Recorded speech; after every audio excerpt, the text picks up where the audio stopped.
Malah justru banyak orang itu dosa curiga. Aku tidak akan tinggal diam. Siapa bilang aku akan diam dalam hidupmu? Kalau aku belum menolongmu itu berarti masih belum perlu. Kalau aku belum membantu itu karena mungkin sana panik dulu. Padahal semua kan indah pada waktunya. Yang penting kita percaya dulu bahwa Tuhan pegang kendali. Aku tidak akan tinggal diam. Titik.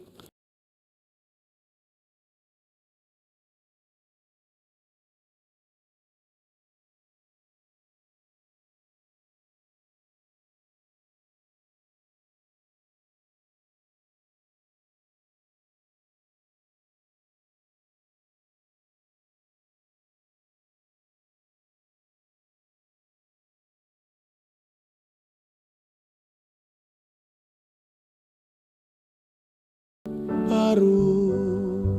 Yang kami butuhkan di tahun yang baru adalah urapan yang baru, mentalitas yang baru, pengharapan dan iman yang diperbaharui. Perbaharui kasih kami terutama Tuhan, agar kami kembali di bulan Januari ini kasih mula-mula sekali lagi. Urapi keluarga saat teduh, beri kami firman yang memerdekakan. Hamba butuh ya Tuhan menerima urapan-Mu yang kuteruskan. Taruh dari lidah bibir mulut hamba-Mu ini ya Tuhan Yesus, kata-kata profetik untuk tahun ini. Bagi umat kesayangan-Mu, keluarga saat teduh bersama. Sembunyikan hamba di balik salib-Mu, dalam nama Yesus. Amin. Happy New Year sekali lagi. Kita akan menerima kata-kata dan janji Tuhan. Dan saya tidak tahu Anda memasuki tahun baru ini dalam kondisi baik-baik atau kurang baik. Sebagian di antara kita punya modal 5.000 roti untuk memulai. Sedangkan yang lainnya hanya 5 roti dan 2 ikan. Apapun itu kalau kita taruh ke tangan Tuhan, akan dimultiplikasikan. Karena itu jangan berkecil hati, jangan putus asa. Kalau yang kau punya untuk memulai tahun ini tidak banyak. Itu bukan hanya soal materi, hubungan, dan juga hal-hal yang lain yang merupakan sandaran dan andalan kita tahun ini. Kalau kita memang tinggal sedikit, misalnya orang-orang yang mendukung kita, lowongan, kesempatan, apapun itu juga. Bahkan mungkin hati dan batinmu sudah habis lenyap. Sisanya tinggal remah-remah saja. Udah gak banyak di dalam diriku ini kekuatan. Atau mungkin kerohaniannya yang sudah pupus. Semangatnya yang sudah putus. Seperti sumbu api yang sudah pudar nyalanya, bulu yang sudah patah terkulai. Jangan kecil hati ya. Tuhan kita itu jagonya. Menjadikan dari yang gak ada itu menjadi ada. Tuhan gak perlu modal gede. Hanya perlu kita percaya. Karena Tuhan tidak memaksa. Tapi waktu kita beriman, itu seperti kita membuka diri agar Allah bekerja dan menunjukkan mujizatnya. Jangan mengeluh aja, karena omelan tidak membawa kita jauh dalam hadiratnya. Tetapi kalau kita bersyukur dalam segala keadaan, bermula dari itu Tuhan akan menunjukkan keajaiban. Saya ingin menyampaikan satu pesan dengan judul, kalimat ini sendiri pun profetik yang saya bawakan. Masih ada berkat pada yang tersisa, saya ulangi. Masih ada berkat pada apa yang sisa di tanganmu itu. Baik banyak, baik sedikit. Apapun yang tersisa dari tahun lalu, kau bawa masuk ke tahun baru, itu kalau kita taruh di tangan Tuhan secara sengaja, itu jadi sesuatu. Mari kita baca dulu Yesaya 64 ayat 6 sampai ayat 10. Sesungguhnya telah ada tertulis di hadapanku, aku tidak akan tinggal diam, malah aku akan mengadakan pembalasan. Ya, pembalasan terhadap diri mereka. Atas segala kesalahan mereka sendiri maupun atas kesalahan nenek moyangnya. Semuanya serentak, firman Tuhan. Sebab mereka telah membakar korban di atas gunung-gunung dan mengaibkan aku di atas bukit-bukit. Memang aku akan menakar ke dalam jubah mereka upah untuk perbuatan-perbuatan mereka yang dahulu. Beginilah firman Tuhan. Seperti kata orang, jika pada tandan buah anggur masih terdapat airnya, janganlah musnahkan itu, sebab di dalamnya masih ada berkat. Demikianlah aku akan bertindak oleh karena hamba-hambaku. Yakni aku tidak akan memusnahkan sekaliannya. Aku akan membangkitkan keturunan dari Yakub dan orang yang mewarisi gunung-gunungku dari Yehuda. Orang-orang pilihanku akan mewarisinya. dan hamba-hambaku akan tinggal di situ.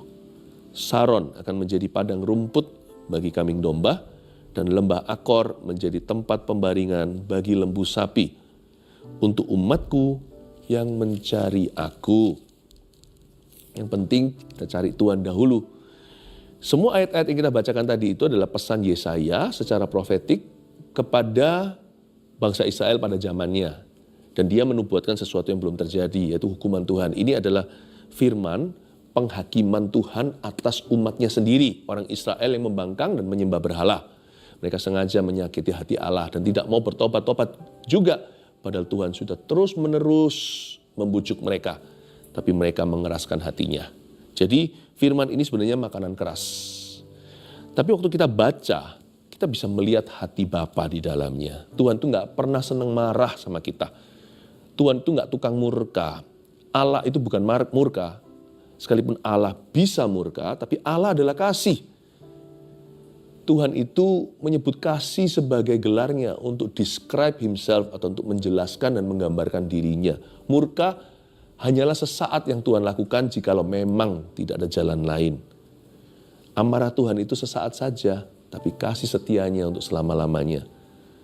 Ya, jadi ayat-ayat ini meskipun adalah firman penghakiman, tapi saya ajak Anda untuk teliti melihat di dalamnya ada janji Allah. Janji Bapa bagi orang yang bertobat dan bagi orang yang mau mencari Dia. Orang salah pun Tuhan bisa ampuni kok. Apalagi kalau hari ini kita mencari wajah-Nya. Sesungguhnya telah ada tertulis di hadapanku. Aku tidak akan tinggal diam, malah aku akan mengadakan pembalasan. Ya, pembalasan terhadap diri mereka. Coba perhatikan kalimat pertama putus di sana. Sesungguhnya telah ada tertulis di hadapanku. Saya jadi ingat ketika Yesus dicobai di padang gurun selama 40 hari. Tuhan Yesus selalu menjawab bukan dengan opini, bukan dengan kata-kata yang positif atau kata-kata yang bagus. Tuhan hanya pakai satu cara saja, yaitu mengutip Alkitab. Ada tertulis, manusia hidup bukan hanya dari roti, tapi dari setiap firman yang keluar dari mulut Allah. Ada tertulis, janganlah engkau mencobai Tuhan Allahmu. Sesungguhnya telah ada tertulis di hadapanku. Di sini menegaskan kepada kita bahwa Allah tidak pernah berjanji untuk memberkati pikiran kita sebagus apapun itu. Tuhan juga tidak pernah berjanji untuk memberkati ide baik, ide bagus kita atau pikiran positif kita. Satu-satunya yang Tuhan teguhkan hanyalah firman-Nya sendiri.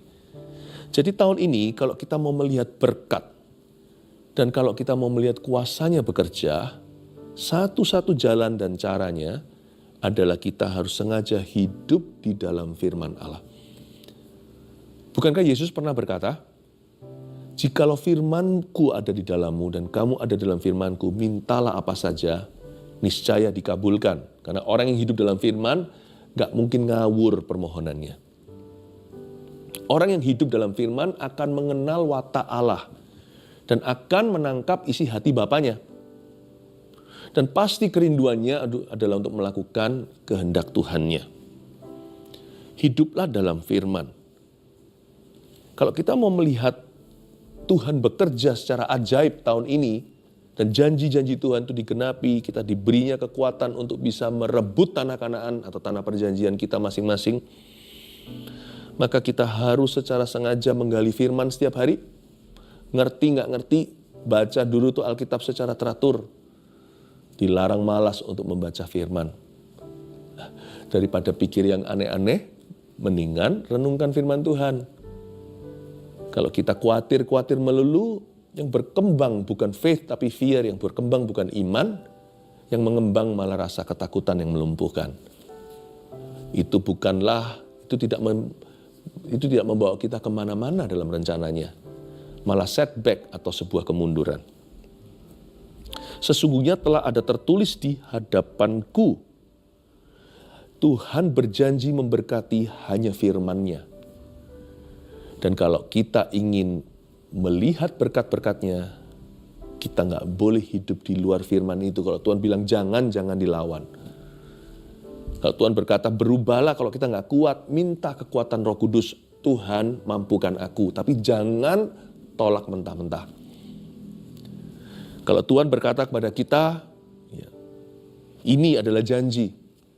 Lalu jangan worry, renungkan firman Allah.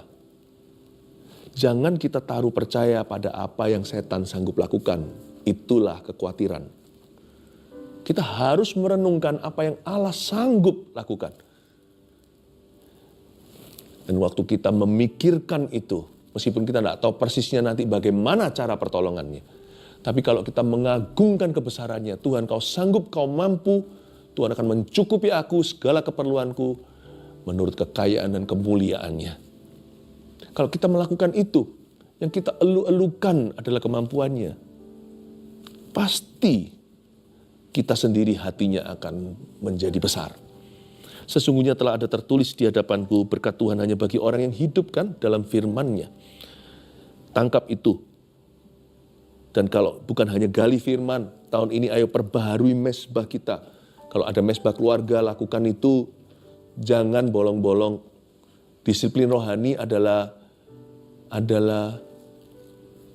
aktivitas yang penting dalam hidup ini. Kalau kita disiplin olahraga aja nggak mau membolos gym, sedangkan olahraga jasmani itu terbatas sifatnya, tapi ibadah itu kekal sifatnya. Saya dorong Anda ya, bangun kembali disiplinmu itu. Kalau mesbah itu runtuh, bangun satu persatu, satu batu di atas batu yang lain, perbaiki. Dan juga saat teduh bersama, terus dijalankan tahun ini, ayo kita tidak mau ketinggalan satu episode, sebab setiap kali ada pewahyuan baru. Aku tidak akan tinggal diam, kata Tuhan di ayat 6b, malah aku akan mengadakan pembalasan. Ya, pembalasan terhadap diri mereka. Ini Tuhan hendak membalas orang-orang yang jahat di antara umatnya bangsa Israel. Coba kalau Anda baca ya, karena ada tertulis di hadapanku, aku tidak akan tinggal diam. Tuhan selalu bertindak atas dasar firman-Nya. Malah aku akan mengadakan pembalasan. Di situ menunjukkan kalau Tuhan itu mengerjakan sesuatu itu tuntas. Bahkan bukan hanya tuntas, dia selalu melampaui ekspektasi manusia.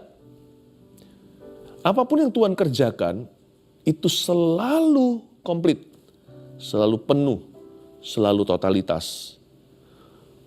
Karena ada tertulis di hadapanku, aku tidak akan tinggal diam. Allah akan bertindak. Malah aku akan melakukan apa yang tidak kau harapkan, yang tidak kau duga, yang belum kau bayangkan. Bukan hanya aku akan setia pada firmanku, menggenapi setiap huruf dan kata di dalamnya, tak seiota pun akan berlalu, bumi dan langit boleh berlalu, firmanku akan dinapi. Malah, kata malah ini garis bawah. Aku tidak akan tinggal diam, malah aku akan mengadakan pembalasan. Tuhan selalu melakukan dan menggenapi firman-Nya sendiri. Dan bukan hanya itu, tapi dengan cara yang melampaui semua ekspektasi manusia. Nggak seperti biasanya misalnya kalau kita punya karyawan yang malas-malasan, jangan sampai saat teduh bersama, keluarga saat teduh ada yang begitu. Disuruh jalan 1 mil, dia hanya jalan setengah, tidur siang setelahnya. Atau disuruh kerjakan PR, nggak sampai 10 nomor ke-7 sudah snack dulu. Manusia itu kan selalu begitu, malang tanggung. Tapi Tuhan itu bukan malang tanggung, malah melakukan apa yang tidak kita minta. Tuhan itu yang ajari kita. Yesus pernah memberi perumpamaan, kalau ada satu orang minta bajumu, kasih jaketnya sekalian. Kalau ada orang paksa kamu jalan 1 mil atau 1 kilometer, jalan 2 kilometer sama dia. Tuhan itu punya satu culture kerja, dia punya satu budaya kerja atau punya etika dalam pekerjaannya. Kalau kita minta sama Tuhan A, Tuhan sediakan B sampai Z-nya. Tuhan kita itu bisa dipercaya. Makanya itu kalau kita seringkali ragu doaku dijawab atau enggak, kita enggak kenal Tuhan kita.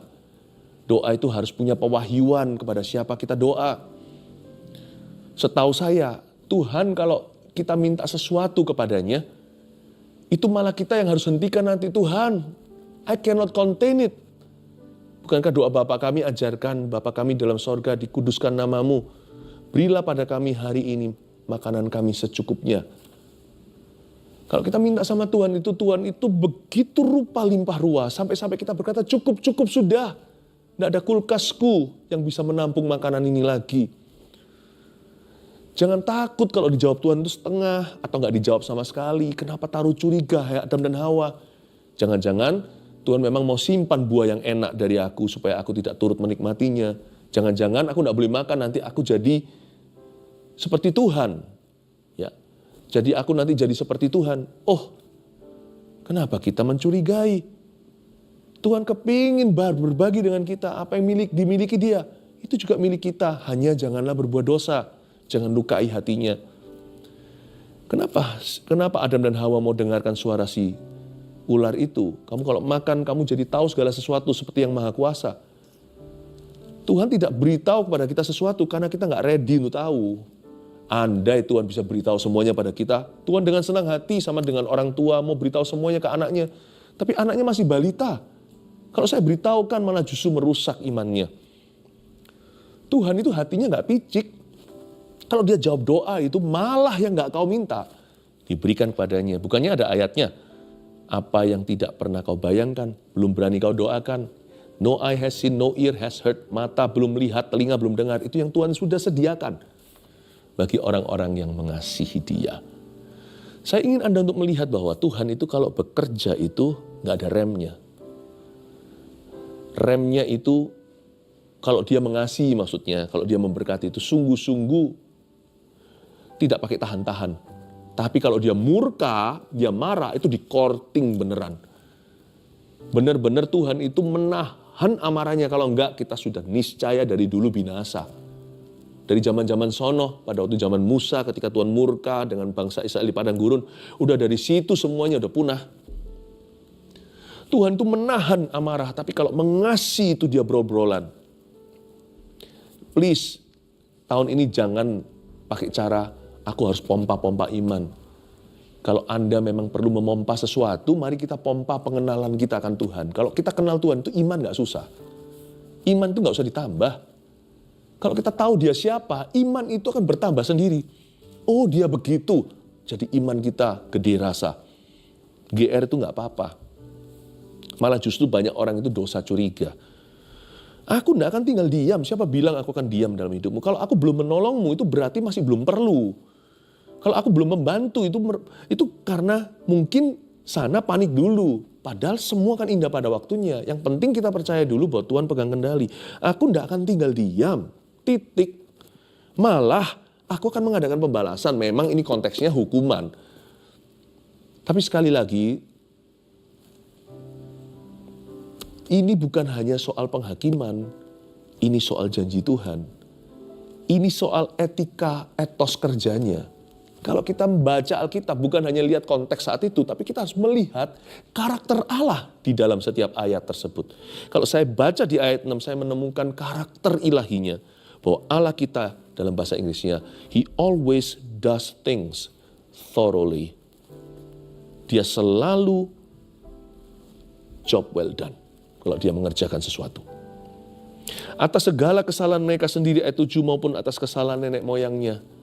Semuanya serentak firman Tuhan sebab mereka telah membakar korban di atas gunung-gunung dan mengaibkan aku di atas bukit-bukit. Ini Tuhan lagi marah ya sama bangsa Israel yang berjinah secara rohani dengan menyembah berhala di bukit-bukit, di atas gunung-gunung, di bawah pohon-pohon. Aduh, aib sekali. Memang aku akan menakar ke dalam jubah mereka upah untuk perbuatan-perbuatan mereka yang dahulu. Memang bangsa Israel sudah murtad parah. Tapi coba lihat di ayat 7 cara Tuhan bekerja sekali lagi atas segala kesalahan mereka sendiri maupun atas kesalahan nenek moyangnya. Semuanya serentak firman Tuhan. Tuhan juga kalau bekerja, timing Tuhan itu bisa jadi tiba-tiba. Jadi kalau kita berdoa untuk mujizat kok nggak datang-datang, bahkan tidak ada tanda segenggam awan atau tidak ada titik cerah. Mana titik terangnya? Bahkan tidak ada kelihatan tanda-tanda ke sana. Jangan kecil hati, jangan putus asa. Karena ada ayat semuanya serentak firman Tuhan. Tuhan kalau bekerja itu tiba-tiba. Kalau Anda baca ketika Musa membawa bangsa Israel di depan Laut Merah, mereka terjebak. Belakang sana orang-orang Mesir yang sudah kesurupan untuk membunuh mereka, di depan itu Laut Merah yang kagak terbuka. Coba bayangkan, mana ada ayatnya, maka perlahan-lahan seperti karpet digulung, maka air itu mulai surut pelan-pelan sama mereka. Tidak ada naturalnya, itu tidak secara alami, itu supra alamiah. Tapi waktu Musa mengangkat tongkatnya, setelah dia mendengar firman, hari ini kamu akan melihat kelepasan dari aku. Dan kamu hanya berdiri dan diam saja, kamu akan melihat mujizatku. Dia angkat tongkat itu, tiba-tiba secara serentak, boom, membelah menjadi akuarium raksasa kiri kanannya. Coba bayangkan, tidak ada progresnya. Tidak pakai instalasi, tidak dicicil perlahan-lahan. Semuanya serentak, berarti God's timing sometimes is sudden. Timing Tuhan itu kadang-kadang mendadak. Dan dia bisa bekerja secara matrix, simultaneously, atau secara bersamaan. Kita nggak tahu aja karena kita ini dijebak dengan panca indera, sedangkan dalam alam roh, waktu Tuhan menyediakan jalan keluar, di sebelah situ, Tuhan sudah mempersiapkan sesuatu. Sehingga tidak ada titik pengharapan, tapi kita harus beriman. Iman adalah dasar segala sesuatu yang kau harapkan. Tanpa iman, kita tidak tahu bagaimana harus berharap kepada Tuhan. Karena nggak kelihatan. Dia bekerja di tempat tersembunyi. Sementara kita hanya menanti pintu ini kapan bukanya. Di sebelah sana Tuhan sudah nyiapin dulu, dan disiapin dulu sekelompok orang yang akan menyambutmu 10 tahun ke depan. Padahal kita hanya menunggu di sini 10 hari ini. Apa yang terjadi? Tuhan sedang bekerja 10 tahun esok hari. Sehingga waktu dibuka, pintu itu bersambung dengan pintu-pintu lain yang terbuka pula. Secara serentak firman Allah. Saya ingin Anda untuk mengerti tahun ini how He's going to work in your life. Bagaimana dia akan bekerja dalam kehidupanmu. Mari kita lanjutkan sekarang ya. Saya akan sampai ke kalimat itu tadi sebagai tema, masih ada berkat pada apa yang tersisa, yaitu di ayat 8. Beginilah firman Tuhan, seperti kata orang, jika pada tandan buah anggur masih terdapat airnya. Bayangkan buah anggur, ya, satu tandan, kalau masih ada buah anggur masih ada airnya, jangan musnahkan itu sebab di dalamnya masih ada berkat. Inilah berkat Tuhan untuk apapun yang sudah jadi sisa-sisa. Jangan lupa bangsa Israel sudah seperti buah anggur atau kebun anggur yang layu. Yang sudah banyak kutu dan cacingnya. Sudah nggak ada buah anggurnya. Cuman masih ada beberapa anggur-anggur jelek yang tersisa pada tandannya. Tapi anggur-anggur itu waktu dipres atau ketika ditekan masih keluar airnya. Wine-nya nggak enak, masam, udah dimakan hama, lalu iklimnya salah, tapi masih ada cairannya yang keluar. Tuhan bilang jangan musnahkan kebun itu. Masih ada anggur yang berair di dalamnya. Berarti Tuhan itu masih bisa menaruh berkatnya pada apapun yang tersisa dari masa lalu di hidupmu. Mungkin sisa-sisa kemuliaanmu. Aduh, dulu aku itu berhasil bisnisnya sebelum bangkrut. Atau aku dulu itu kudus sebelum jatuh dalam dosa. Atau rumah tanggaku utuh sebelum akhirnya terjadi perceraian. Mungkin ada kesalahan-kesalahan yang tidak bisa lagi diperbaiki. Tapi kebenaran-kebenaran yang masih ada di hati, pikiran, hidupmu, yang masih tersisa itu, Tuhan masih bisa berkati. Kalau kita, hidup dalam firman-Nya secara sengaja lagi hari ini. Bulu yang patah terkulai pun gak jadi putus, tapi disambung. Yang hilang akan ditemukan kembali, meskipun yang ditemukan mungkin bukan barang yang sama, tetapi Tuhan bisa membuat sesuatu yang baru dengan itu.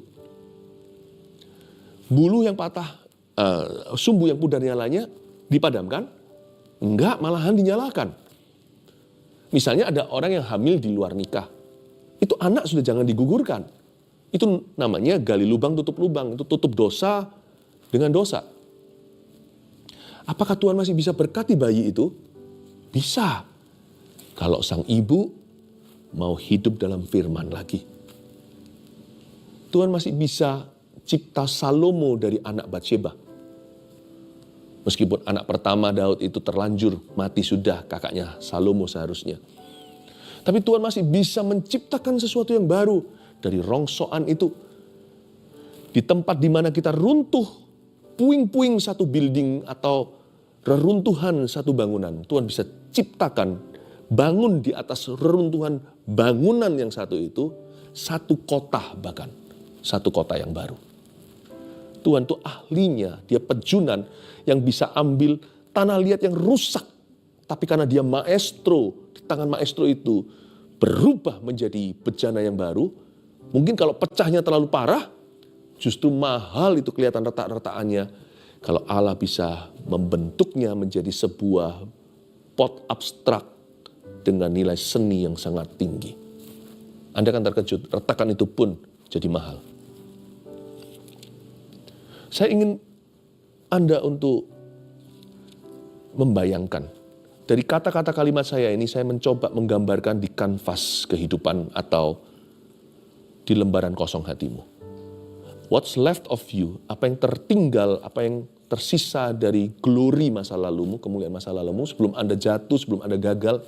Atau mungkin apapun juga yang tersisa setelah badai taufan di hidupmu. Anda pernah mengalami benar-benar tsunami kehidupan, yang sisa ya sudah ini. Semua barang rusak, serahkan ke Tuhan. Sengaja kembali ke A, hidup dalam firman. Karena berkat hanya mengikuti firman. Udah, berhenti tidak taat. Stop berdosa. Tuhan mengasihi setiap orang yang berbalik dari salahnya. Dan Tuhan, apapun yang diserahkan ke tangan Tuhan, hidup orang itu, Tuhan itu gak pernah kehabisan akal dan cara karena dia itu ajaib dan berhikmat. Jangan musnahkan itu sebab di dalamnya masih ada berkat. Demikianlah aku akan bertindak oleh karena hamba-hambaku. Yakni aku tidak akan memusnahkan sekaliannya. Tuhan ngomong begini tentang Israel. Coba lihat Israel itu harusnya hari ini juga mereka sudah habis di mataku. Tapi karena masih ada orang-orang baik dan benar di Israel. Jumlahnya gak banyak. Yang ada pun mereka juga cacat. Cacat celah masih ada. Maksudnya mereka bukan orang-orang yang mereka melalui pemurnian yang dahsyat. Mungkin sebagian di antara mereka pun bangkit dari kesalahan. Tapi selama di Israel masih ada 1-2 orang yang bertobat. Tuhan berkata, jangan musnahkan. Makanya Israel masih ada. Padahal Yesaya menubuatkan Tuhan itu sudah berhak memusnahkan mereka. Tapi karena Tuhan berkata masih ada 1-2 orang yang bertobat. Masih ada dalam hidup orang yang satu itu kebaikan dan kebajikan. Sekalipun di tengah-tengah masyarakat yang sudah tenggelam dalam kebejatan. Tuhan berkata, jangan musnahkan. You see, Tuhan kita itu adalah seorang yang selalu mempercayai yang terbaik dalam diri kita. Tuhan itu adalah, tanda kutip, orang terakhir di hidup kita yang akan menyerah atas hidup kita. Bahkan ketika kita menyerah pun, dia tetap tidak serahkan. Kalau semua orang sudah menyerah pun putus asa, dia masih percaya. Aku akan membangkitkan keturunan dari Yakub dan orang yang mewarisi gunung-gunungku dari Yehuda. Orang-orang pilihanku akan mewarisinya. Lihat itu. Lihat. Look at the faith of God. Kalau kita kan beriman pada Tuhan. Ya. Tapi keyakinan Tuhan itu asalnya dari mana? Karena Tuhan itu tidak berubah dahulu, sekarang, sampai selama-lamanya. Kita beriman pada Tuhan. Tapi Tuhan menunjukkan bahwa dia percaya bangsa Israel bisa bangkit. Mari kita setuju dengan keyakinannya. Tuhan yakin keturunan Yakub akan bangkit, akan mewarisi gunung dari Yehuda. Orang-orang pilihanku akan mewarisinya, hamba-hambaku akan tinggal di situ. Coba lihat ya ayat 10, skenario yang ajaib. Saron akan menjadi padang rumput bagi kambing domba. Saron ini adalah dataran kosong. Lapangan hampa. Tapi akan menjadi padang rumput bagi kambing domba. Itu berarti orang yang tidak mulai dari minus. Orang yang mulai dari nol. Dari gigi netral. Orang yang oke, dan Tuhan bisa tumbuhkan rumput. Kalau ikut sama Tuhan Yesus, kita akan melihat rumput hijau, air tenang. Tapi yang ajaib itu bukan Saron. lembah Akor ini ajaib. Karena lembah Akor menjadi tempat pembaringan bagi lembu sapi untuk umatku yang mencari aku. Lembah Akor adalah sebuah lembah di mana Akan dan keluarganya dibinasakan dan dihukum mati oleh Yosua. Karena mereka mencuri, mengkorupsi barang yang harusnya dikorbankan untuk Tuhan ketika perang Kanaan masuk ke Ai, dan mereka gagal meruntuhkan kota kecil itu gara-gara ada kompromi. Lembah Akor adalah tempat di mana akan dirajam dan dikubur di sana. Ini tempat tidak kalah hebohnya dengan Akaldama atau tempat Yudas menggantung dirinya. Tempat itu nggak ada orang mau tinggal di situ. Itu disebut sebagai tanah darah. Orang berkata ada hantunya, ada kutuknya, ya kayak gitulah. Lembah Akor itu sudah terkenal, terkutuk sekali. Itu tempat paling angker di Israel saat itu. Tapi jadi pembaringan bagi lembu, sapi, wagyu. Sedangkan Saron yang fine-fine saja, how are you, I'm fine, thank you, apa kabar, aku baik-baik saja. Hanya menjadi padang rumput, jangan berkata hanya ya. Bisa jadi padang rumput. Itu saja luar biasa, itu berkat Allah dari atas, itu embun dari sorga. Tetapi kepada yang lebih sedikit, kepada yang lebih parah, di mana dosa bertambah-tambah, di situ kasih karunia melimpah-limpah, di mana masalah bertubi-tubi, di situ kasih Allah menjadi-jadi dan kuasa mujizatnya, itu sungguhan loh. Kalau Saron menjadi padang rumput, Akor menjadi pembaringan lembu sapi yang makan rumput-rumput itu.